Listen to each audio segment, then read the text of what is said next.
पाहिलंत ना हे पॉपकॉर्न किती कुरकुरीत झालेत ते, आणि तेलात सोडता क्षणी कसे सरकन उमललेत पहा. पण तुम्हाला वाटतंय तसे हे रेग्युलर मक्याचे पॉपकॉर्न नाही आहेत बरं का. हे आहेत उपवासाचे पॉपकॉर्न. दिसतायत ना अगदी रेग्युलर पॉपकॉर्न सारखे, आणि नुसतेच दिसतात असं नाही बरं का. होतातही तेवढे कुरकुरीत आणि खुसखुशीत सुद्धा. आणि विशेष म्हणजे हे पॉपकॉर्न आपण फक्त साबुदाण्यापासून केलेत. फार वेळ न घालवता चला तर मग सुरुवात करूया आजच्या रेसिपीला. कुरकुरीत खुसखुशीत दातांना न चिकटणारे उपवासाचे पॉपकॉर्न.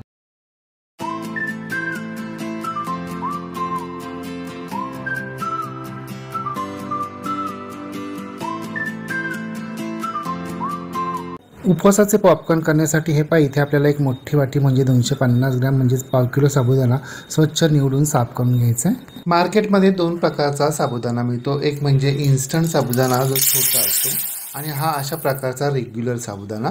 आपल्याला रेग्युलर साबुदाण्याचा म्हणजे मोठ्या साबुदाण्याचाच वापर करायचा आहे. आणि हा साबुदाणा न चोळता अगदी हलक्या हातानं पाण्यानं आपल्याला स्वच्छ धुवून घ्यायचं आहे. आणि धुवून घेतल्यानंतर त्यातील सर्व पाणी निथळून काढायचं आहे. आणि आता आपल्याला साबुदाणा पूर्णपणे बुडेल इतपत पाणी यामध्ये घालायचं आहे. आणि हा साबुदाणा आपल्याला झाकण ठेवून 4 तास भिजत ठेवायचा आहे. 4 तासानंतर झाकण काढायचं आहे. हे पहा, आपल्या साबुदाण्यानं पूर्ण पाणी शोषून घेतलंय. आता प्रथम चमच्याच्या साहाय्यानं हा साबुदाणा आपल्याला मोकळा करून घ्यायचा आहे, आणि नंतर मात्र हाताच्या साहाय्यानं व्यवस्थित हलक्या हातानं मिक्स करून घ्यायचा आहे, मोकळा करून घ्यायचा आहे. आता खिचडी करण्यासाठी जसा साबुदाणा भिजावा लागतो ना, तसा अगदी परफेक्ट भिजलेला आहे. परंतु आपल्याला याची खिचडी करायची नाहीये, तर सांडगे करायचे. म्हणून हे पहा, आता यामध्ये आपल्याला साबुदाणा बुडेल इतपत कडक गरम पाणी घालायचं आहे. लक्षात ठेवा, आपल्याला कडक गरम पाणी घालायचं आहे. आणि ते किती घालायचं आहे तर साबुदाणा पूर्णपणे बुडेल इतपत पाणी आपल्याला यामध्ये घालायचं आहे. आणि चमच्याच्या साहाय्यानं हे पाणी या साबुदाण्यामध्ये व्यवस्थित मिक्स करून घ्यायचं आहे. आता यावर झाकण ठेवायचं आहे, आणि हा साबुदाणा आपल्याला पूर्ण रात्रभर असाच भिजू द्यायचा आहे. सकाळी उठल्यानंतर झाकण काढायचं आहे. पाहताय ना तुम्ही, आपल्या साबुदाण्यानं पूर्ण पाणी शोषून घेतलेलं आहे. आता हा साबुदाणा आपल्याला प्रथम चमच्याच्या साहाय्यानं व्यवस्थित मिक्स करून घ्यायचा आहे. साबुदाणा व्यवस्थित मिक्स झाल्यानंतर हे पहा, मिक्सरच्या छोट्या चटणीच्या भांड्यामध्ये आपल्याला 5-6 तिखट हिरव्या मिरच्यांचे तुकडे घालायचे. 1 टीस्पून जिरंसुद्धा घालायचं आहे. आणि या भांड्यामध्ये आता आपल्याला एकूण भिजवलेल्या साबुदाण्यापैकी पाव भाग यामध्ये घालायचा आहे. म्हणजे जर तुमचा हा भिजवलेला साबुदाणा 4 वाट्या असेल ना, त्यातील 1च वाटी आपल्याला या भांड्यामध्ये घालायची आहे. आणि आता या सर्वांची आपल्याला मिक्सरवर जाडसर अशी पेस्ट तयार करून घ्यायची आहे. म्हणजे एखाद दुसरा साबुदाणा अख्खासुद्धा त्यामध्ये राहणार आहे, अगदी काही पूर्ण पेस्ट होणार नाही आहे. आता एका मोठ्या बोलमध्ये आपण भिजून घेतलेला साबुदाणा आणि ही मिक्सरवर फिरून घेतलेली पेस्ट घालायची. चवीप्रमाणे मीठही घालायचं आहे. अशा प्रकारे आपण साबुदाणा, मिरची आणि जिरं यांची जी पेस्ट तयार केली आहे ना, त्यापासून आपल्या अख्ख्या साबुदाण्याला बाइंडिंग मिळणार आहे. आता हे सर्व जिन्नस आपल्याला हे पहा अशा पद्धतीनं हाताच्या साहाय्यानं व्यवस्थित मिक्स करून घ्यायचे, एकजीव करून घ्यायचे. मी इथे तिखट हिरव्या मिरचीचा वापर केला आहे. तुम्हाला जर रेड चिली फ्लेक्सचा वापर करायचा असेल ना, तर तसाही तुम्ही करू शकता. आणि मी इथे साधं मीठ वापरलं आहे, तुम्ही सैंधव मीठही वापरू शकता. आणि जर तुम्हाला उपवासाला जिरं चालत नसेल तर तुम्ही जिरं स्किप करू शकता. हे पहा, आपले सर्व जिन्नस व्यवस्थित मिक्स झालेले आहेत. आता आपण लगेचच सांडगे तयार करायला घेऊया. त्यासाठी हे पहा, मी घराच्या टेरेसमध्ये एक टेबल ठेवला आहे. टेबलवर प्लास्टिकचा पेपर अंथरला आहे आणि त्याला तेल पाण्याचा हात फिरवून घेतलेला आहे. आत्ता सकाळचे 9:30 वाजलेत. आत्ता कुठे हलकंसं ऊन यायला सुरुवात झालेली, अजून पूर्ण ऊन आलेलं नाही आहे. आता आपण सांडगे घालायला सुरुवात करूया. सांडगे घालण्या अगोदर हे पहा, थंड पाण्यामध्ये हात बुडवायचा आहे. अगदी थोडंसं म्हणजे लिंबाएवढं मिश्रण हातामध्ये घ्यायचं आहे. आणि हे पहा, अशा पद्धतीनं छोटे छोटे सांडगे आपल्याला घालायला सुरुवात करायची आहे. आपण जर जास्त मोठमोठे सांडगे घातले ना, तर सुकायलाही तेवढाच जास्त वेळ जातो.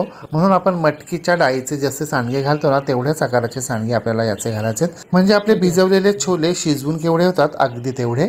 भिजवल्यानंतर साबुदाणा चिकट होतो. त्यात आपण 25% साबुदाण्याची पेस्टसुद्धा तयार केली आहे. त्यामुळे सांडगे घालताना मिश्रण बोटांना चिकटतं, म्हणून अधूनमधून पाण्यात हात बुडवायचा आहे आणि मग मिश्रण घ्यायचं आणि सांडगे घालायला सुरुवात करायची.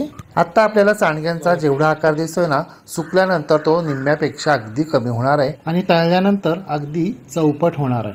थोडक्यात काय, नायलॉन साबुदाणा जेवढा फुलतो ना, तेवढाच जवळपास हा साबुदाणा फुलणार आहे. हे पहा, आपले सर्व सांडगे घालून झालेत. आता कमीत कमी 2 दिवस कडकडीत उन्हामध्ये आपल्याला हे सांडगे सुकवून घ्यायचे. हे पहा, आपले सांडगे 2 दिवस कडक उन्हामध्ये कडकडीत वाळलेत. आवाजावरूनच तुमच्या लक्षात येईल. ऐकलात ना आवाज? फक्त 2च दिवसांमध्ये हे सांडगे अगदी कडकडीत वाळतात. एकूण भिजवलेल्या साबुदाण्यापैकी आपण पाव भाग साबुदाणा मिक्सरवरून फिरून घेतला आहे, त्याची पेस्ट करून घेतली आहे। त्याच्यामुळे सगळ्या मिश्रणाला चांगलं बाइंडिंग मिळालं आणि म्हणूनच आपल्या सांडग्यांचे कुठेही तुकडे पडलेले नाही आहेत।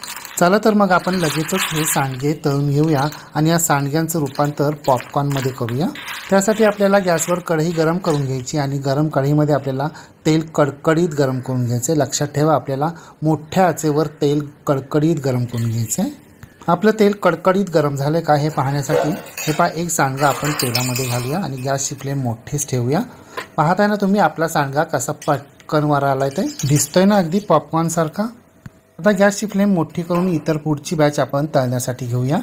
पाहताय ना आपले सांडगे कसे फुलासारखे फुलतायत आणि सरकन वर येत आहेत ते, आणि कसे पांढरे शुभ्र दिसत आहेत पहा। एकदा काय सांडगे फुलासारखे फुलून वर आले म्हणजे त्याचे पॉपकॉर्न तयार झाले, तर थोडेसे हलवून घ्यायचे आणि गॅसची फ्लेम बारीक करायची आणि आपल्याला हे सांडगे म्हणजेच हे सांडग्यांचे पॉपकॉर्न काढून घ्यायचे आणि पुढची बॅच तळायला घ्यायची। कोणी म्हणेल का यांना की हे साबुदाण्याचे उपवासाचे पॉपकॉर्न आहेत, ते दिसतात ना अगदी रेग्युलर मक्याच्या पॉपकॉर्न सारखे। म्हणून हे जरी साबुदाण्याचे सांडगे असतील ना, तरी यांना मात्र आपल्याला उपवासाचे पॉपकॉर्न असंच म्हणावं असं वाटतंय। म्हणजे साबुदाणा दळायलाही नको आणि शिजवण्यासाठी गॅस पुढे ताटकळायलाही नको, म्हणजे साबुदाणा शिजलाय की नाही याचं टेन्शनच नको। तळून झालेल्या सांडग्यांपैकी एक पॉपकॉर्न मी तुम्हाला तोडून दाखवतो, आवाज तर ऐका।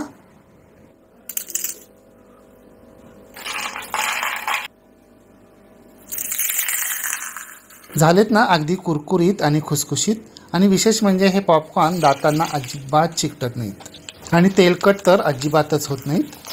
आपण यामध्ये तिखट हिरवी मिरची आणि जिरं यांचा वापर केलाच आहे, त्यामुळे हे असेच खायला सुद्धा अगदी छान वाटतात।